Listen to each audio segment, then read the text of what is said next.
Good morning, you guys. I hope that you're doing well. I'm not really used to getting up early, but I was in bed thinking about this background actually, and I was just wondering what I should do with it in my videos, and I've been thinking about keeping it that way. So I thought this would be the perfect opportunity to discuss about minimalism. So let's do that. I have been a minimalist for many years, but not a hardcore one. It is something that people genuinely want to try because of its many benefits, but they don't want to be a hardcore minimalist. Obviously, nobody or almost nobody finds it very attractive to sleep on the floor or whisk your whipped cream with a fork, you know?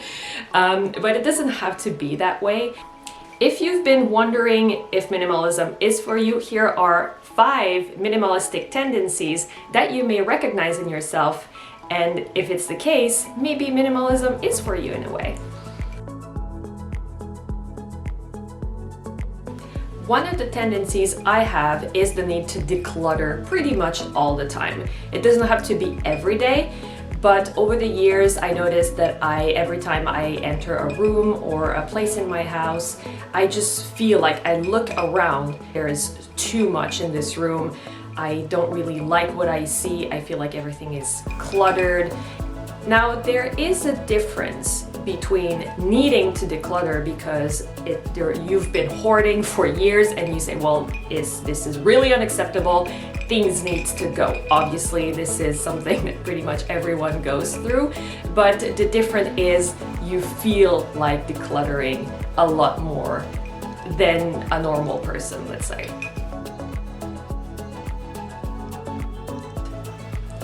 I do. And my friends know me for being a very light traveler. I hate traveling with a lot of stuff. My goal in life is to have a weekend away and just go with a small backpack and have everything I need in there. I don't like carrying a lot of bags. I have a very small frame. Everything is so heavy. I have the luggage volume of a 14-year-old. I become murderous if I have like too many things to carry around. I hate that with my life. Obviously, there is a difference being traveling with a lot of luggage out of necessity. If you have 6 children and you travel to Walt Disney World with a carry-on, I have a lot of questions for you. I just try to travel with as little as possible because I just hate traveling with a lot of luggage. That's it. Maybe you're not that attached to things and it's easier for you to get rid of them.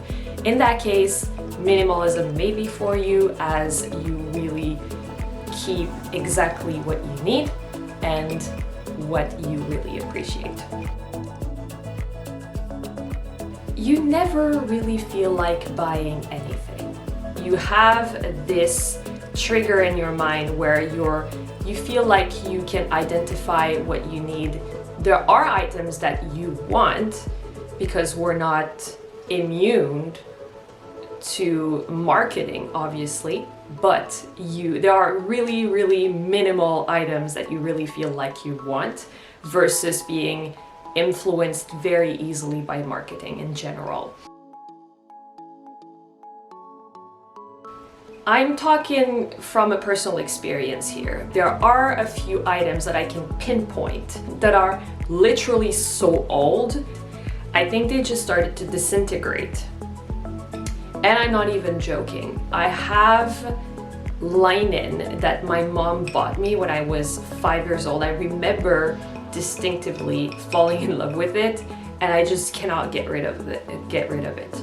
So if you have a few items at home that you genuinely love so much and use a lot, so much that if your spouse or a parent throws that away without your consent, you are going to become murderous. If you can identify items that you actually own and that fit that description, and the rest is pretty much, well, I can get rid of that anyway, I don't really care about that, or, you know, if I lose it, I can rebuy it, then maybe minimalism is for you.